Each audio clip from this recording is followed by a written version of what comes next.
Law of Property Act of 1925. We'll talk about the rationale for making a number of reforms, a number of questions that arise when we're talking about issues relating to conveyancing, and also talking about issues relating to the purchase of land, the issues relating to third-party interests in land, and then talk about how these issues and how these questions were answered by the law of property. What I'd like to do in this lesson is talk about property legislation, specifically talk about the major reforms that were made to the system of land law following 1925. A number of pieces of legislation were made, talk about the changes before, the situation before, and then the changes that these pieces of legislation impacted. So we'll talk a little bit about the history of property legislation, specifically of land. Well, let's take an example. Suppose somebody offers to sell you a house for a particular price. Let's say it's an expensive part in the country, and they say they offer to sell you this house for £500,000. Suppose also that you want to take this person up on their offer and you want to purchase the estate. You want to purchase this house for the price that is set. Well, there are a couple of questions that relate to how that should really be answered: freehold covenants, etc., etc., etc., etc. And so we can really begin to delineate between third-party interests that are legal and therefore universally binding, and third-party interests that are equitable, where we might have rights we might have the right to not be bound to them. The one thing I want to finish off on is just a quick disclaimer about the issue of overreaching. Again, we talked about overreaching earlier on, except of the maximum of 4 and the issues of multiple people when we talk about co-ownership in its own separate lessons. What it also did was introduce a system known as overreaching. And this is something that relates to trusts in land. So before the introduction of property legislation, of this particular property legislation, a purchaser might be bound to obligations of the benefits of actions should be taken to facilitate and cheapen the transfer of land. So we're talking about how we achieve the transferal of land from one party to another, and how we make that process cheaper and by extension make that process more efficient. So this involved looking at the process of purchasing estate in land and how we can do this more effectively.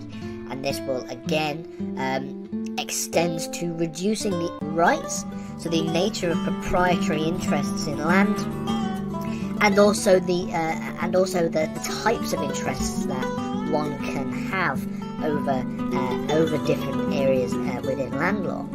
So let's have a look at how we can understand these pieces of legislation.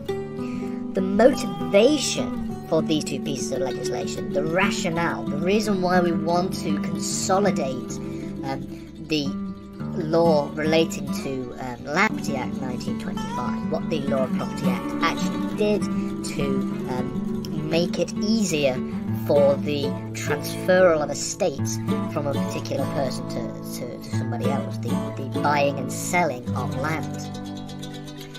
So the history of property legislation is quite interesting. Our understanding of land law today can really be traced back to this key moment in 1925, where a number of crucial reforms were made. Interests from the sort of status of being legal, because before the Law of Property Act, any legal interest in land was both equal and universal. So it meant it applied to everybody. So if a third party was to have a legal interest in an estate, that interest would be universally and always binding to any purchaser, regardless of what the purchaser did. So when we're asking the question, if somebody wants to sell me a house for half a... So let's talk about the reclassification of property interests. So Section 1, Subsection 1 of the Law of Property Act 1925, so the very start of this piece of legislation, stated that there are only a certain number of legal estates that can exist. The first of these is what's known as a fee simple absolute within possession, or fee simple absolute in possession. Now, these are a type of free beneficiaries, B and C. How? Well, the concept of overreaching was introduced by the Law of Property Act 1925, and what it does is it allows for the purchase of property that is held in trust, like in this example, okay, but in such a way as to devolve their obligations in equity, as to get rid of their obligations in equity. They can basically enjoy their interests in the land as a. This was a piece of legislation that has been updated, and so when we talk about land registration and the Land Registration Act, we're mainly focusing on the Land Registration Act of 2002, because that's when we see the most up-to-date reforms of this area of land law. So these two pieces of legislation represent a very important aspect of land law. They set out some fundamental rules relating to the nature of parties when it comes to interests in land. So, as we've already mentioned, it's already been mentioned that the legislation has to better protect the facilitation of buying and selling property, the conveyancing. Okay. But we also have to be mindful of any other third-party interests that exist on a particular estate. And the reason why we have to be mindful of these third-party interests is because they ought not to given notice of the beneficiaries B and C, you would be bound in equity by the interests of those beneficiaries. You'll be bound to be able, so you'd only be able to enter this transaction as a trustee within the benefits of the estate, and the benefits will still go to B and C. So there is no way in which we can sort of take the property out of the trust, as in a way, and this would cause a problem. So how can somebody effectively become a fee simple absolute over a piece of land, okay, without being bound to the equity interests of B and C? How can we, for example, take the estate out of the trust almost, and we can then enjoy and have the rights to enjoy the land as a fee simple absolute? How can we do that without being bound to the equitable interests that the rights of being able to, has the rights to the interests in the estate as a fee simple absolute in possession of this piece of land? And again, we'll look at this more when we look at unregistered land. But this is an example of the kind of messy situations that existed before the Law of Property Act that the Law of Property Act was able to change and be able to fix and solve in a way. So one thing, extra costs that were added on top of the process of conveyancing before. Also, within this motivation, within this mandate that we have, there is also the focus on the mitigation of risk within the transaction of the purchase of land. Because if we can reduce the potential risks in as far as we possibly can, this is going to have a great impact on the markets in estates. Okay, if there are any other third-party interests in this estate, because if I have got legal third-party interests in estates, in the estate that I want to purchase, then if that's the case, I could be bound to them. I could have they could be binding onto me once I purchase the estate, and so it's important that we know what they are before we go about doing this transaction. Some kind of something of particular value, often money. So, for those who exist within the context of this trust, the trustee and the beneficiaries, the estate will be taken out and replaced with something of particular value. And this will allow for the, a fair solution whereby the beneficiaries of the trust will get something in terms of value, or often it's money.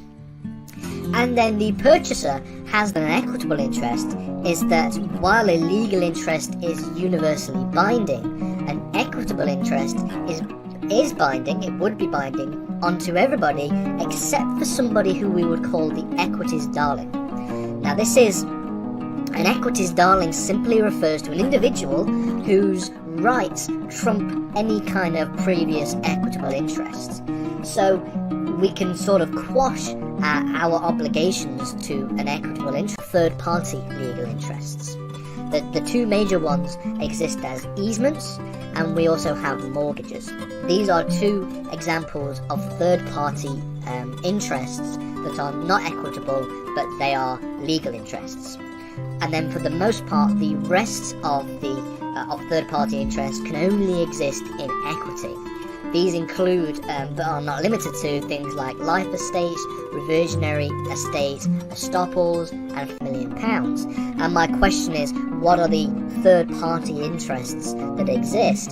If there are some third-party interests that we are unable to, dissolve from, there are some interests that are legal and therefore are binding to us universally, then that might discourage me from wanting to purchase the estate.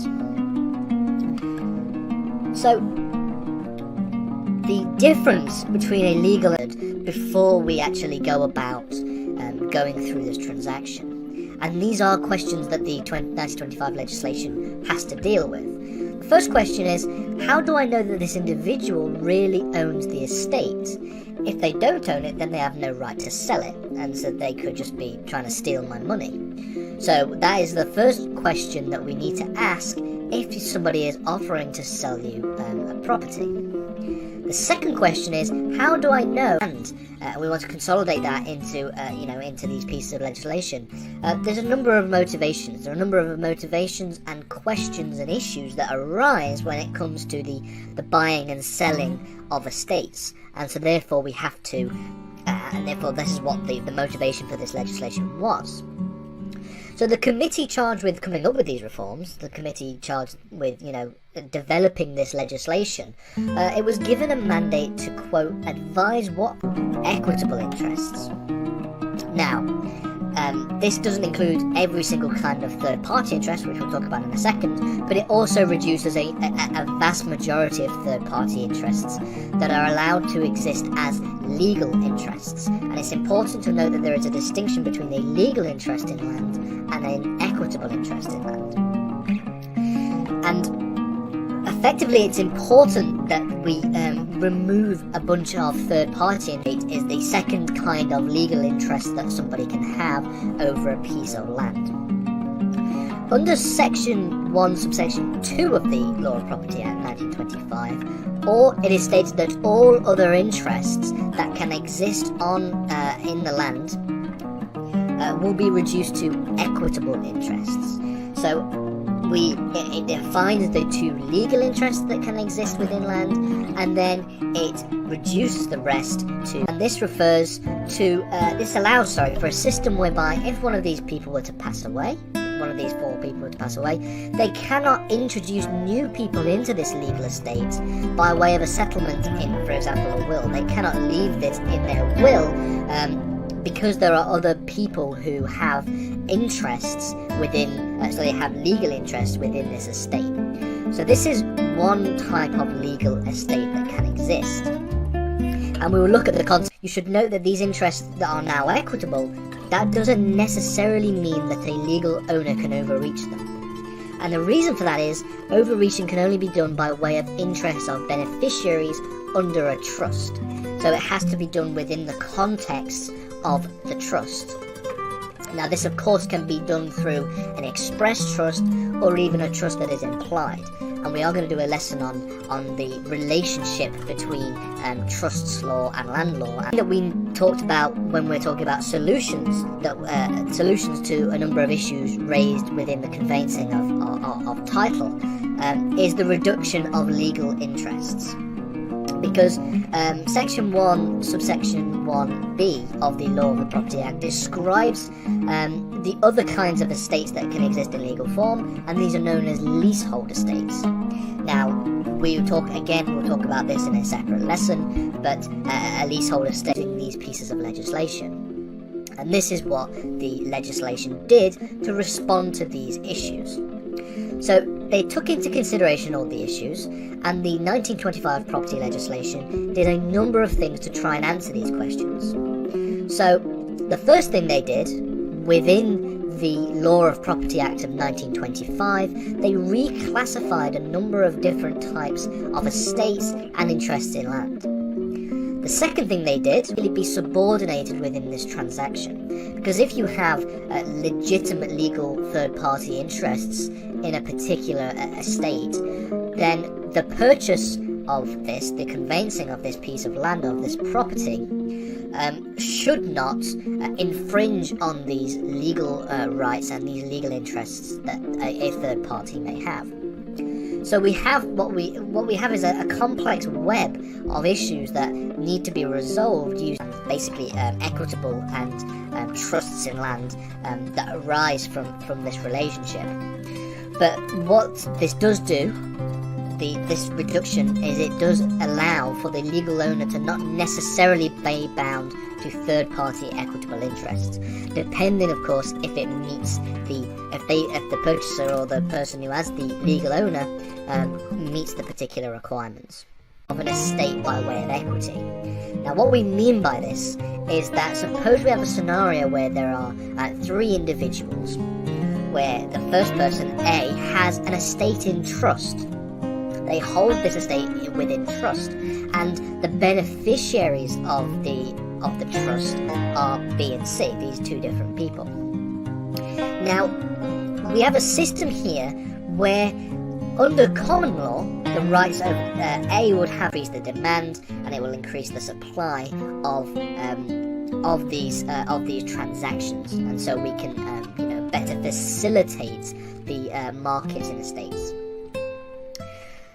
So what were the kind of questions that need to be asked and need to be answered by these pieces of legislation to really facilitate the efficient transfer of land, a cheap transfer of land, and also ensure a safe protection within the transfer fee simple absolute, but without having any kind of obligations to the beneficiaries B and C.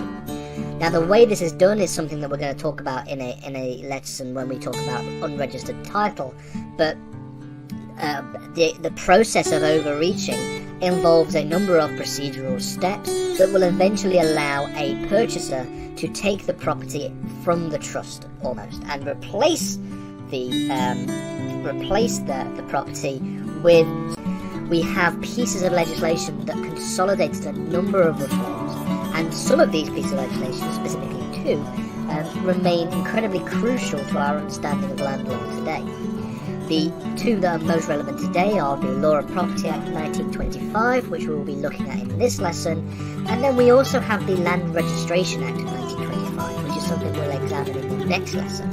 Although you should note that while we have the Land Registration Act of 1925, because you might be discouraged from the purchase of property if you are bound to a number of third-party legal rights. If there are only equitable interests, and they are, and we are able to have rights that trump these equitable interests, then we're probably more likely to be able to purchase the property. And so, for the most part, there are only really 2 major legal interests in land that are property's darling. We can therefore, we won't be bound to these equitable interests. So, with the Law of Property Act reducing a number of third-party legal interests, what it is doing is effectively removing the number of interests that a purchaser has to be bound by, and that will facilitate the transaction, the conveyancing of land in a fairer way. It's in the land, okay? Our individual rights will trump those of the equitable interests that exist. And that's why it's important that the Law of Property Act removed a bunch of third-party proprietary interests in land from the realm of the legal realm, whereby they were universally binding, and into the realm of equity, whereby if we meet the requirements of that, with the Land Registration Act, was introduced 2 new systems for the conduct of conveyancing. The conduct of buying and selling property. So conveyancing is the law concerning a conveyance or a transfer of property. And the two systems that was introduced in the Land Registration Act were the system of registered title and also the system of unregistered title. Now what we're going to do is we're going to look at the Land Registration Act Holder State, and they refer to a fee simple ownership whereby there are no limits on the owner's rights over this piece of property, over this land. And what's also important is they cleared up a number of issues relating to the number of people that are allowed to hold legal estate at any one time. The maximum number is now 4. A right over the estate under the common law, and then B and C would have rights in equity because it is held in trust and they are the beneficiaries of that trust. Now suppose that a purchaser comes along and wants to purchase this estate. Before 1925, before the 1925 Law of Property Act, you can have, if you are given notice of the beneficial interest in the estate, if you're given interest in more detail in the next lesson, and we're going to talk a little bit, introduce the topics of unregistered and registered title. But what we will do for the rest of this lesson is talk about how the Law of Property Act reclassified a number of different types of estates and interests in land. And so therefore we can split this into two different ways, two different videos that we can use to better understand the ways in which these pieces of legislation still remain very influential. And so really the legislation ought to create a situation where this information is readily available before the transaction takes place, because in doing so that will mitigate risks, which is part of the mandate of these early pieces of legislation. These also concerns are the purchaser. So when we're talking about this question, one of the issues that we need to relate to is the issue of the rights of third interest if it has been determined that we are the equities darling. And this is something that is judicially determined. We're determined by the courts, but and there are a number of requirements that are needed to determine whether or not somebody is an equities darling, something that we'll look at in a later lesson. But if you meet these requirements, if we meet the requirements and we are designated or classified as the equities darling, we will not be bound to the specific equitable interest, because if you're a purchaser who's been given notice of this estate being held in trust, then no matter what you do in the purchase of this estate, you will be bound to the beneficiaries B and C who have equity interests in this land. They have equitable interests in this land. And this allowed for a system to be reformed, and we have the issue of overreaching.